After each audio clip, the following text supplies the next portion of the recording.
Have you ever heard a song that felt less like a track and more like a moment in history?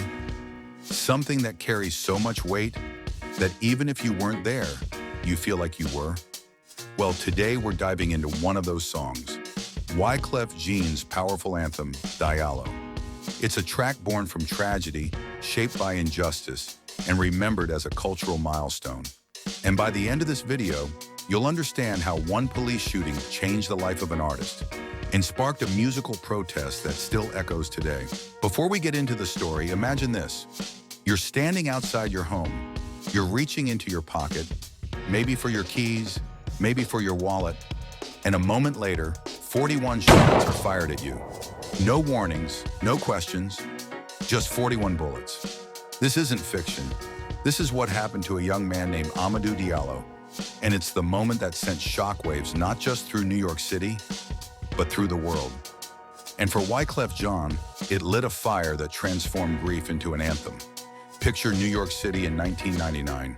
It's loud, fast, pulsing with ambition and tension. The NYPD's controversial street crime unit is patrolling aggressively. And communities, especially Black and immigrant communities, feel the pressure. Now into this world walks Amadou Diallo, a 23-year-old immigrant from Guinea, a quiet guy, a street vendor, someone chasing the same dream millions chase, opportunity.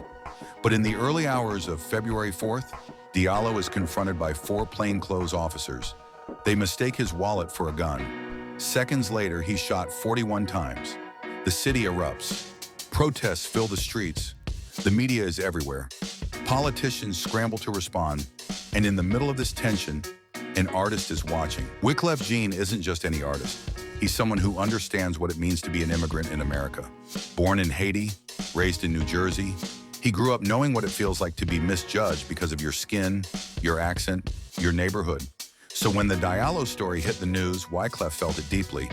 Not just as a musician, but as someone who could have easily been in Amadou's shoes. And here's where the story gets interesting. Wyclef was already working on his second studio album, The Eclectic. But after Diallo's death, he changed course. He wanted to make something bigger than entertainment, something that spoke directly to what happened. He wanted to create a musical memorial. Wyclef collaborates with the group New York City Mass Choir, bringing gospel energy into hip-hop. The result? A song that sounds like a prayer and a protest at the same time. The chorus chants, Diallo, Diallo, like a name the world must never forget. And the verses? They're raw, emotional, honest. He doesn't just talk about the shooting. He talks about fear, about identity, about what it means to walk through America knowing your skin can be a target. It's not just a song, it's a mirror. A reminder that music can be both a form of mourning and a call to action. Wyclef even uses his platform to demand accountability, echoing the same chants carried by protesters through the streets.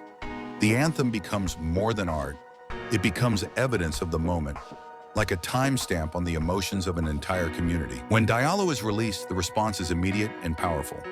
Some songs climb charts, but this one climbed conversations. It sparked discussions about police brutality long before social media supercharged activism. It played at rallies. It echoed through college campuses. It showed up in debates, town halls, and living rooms. And what made it resonate wasn't just its message, but its humanity. Wyclef didn't write about policy. He wrote about a person.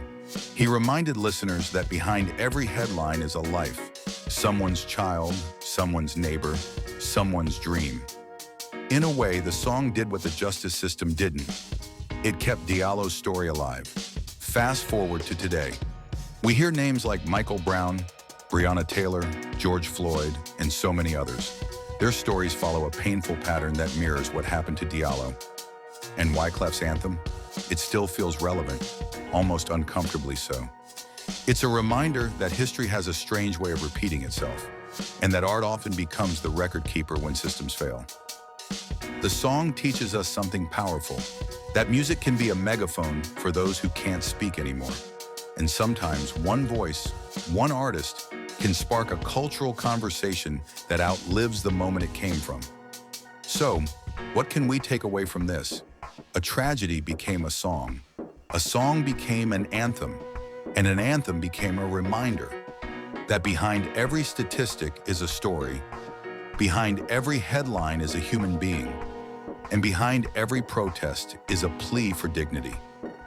Wyclef Jean didn't just write Diallo to entertain. He wrote it to remember, to resist, and to make sure that the name Amadou Diallo never fades into silence. If this story moved you, share it with someone who needs to hear it. And if you'd like more deep dives into music that changed the world, make sure you like, subscribe, and hit that bell.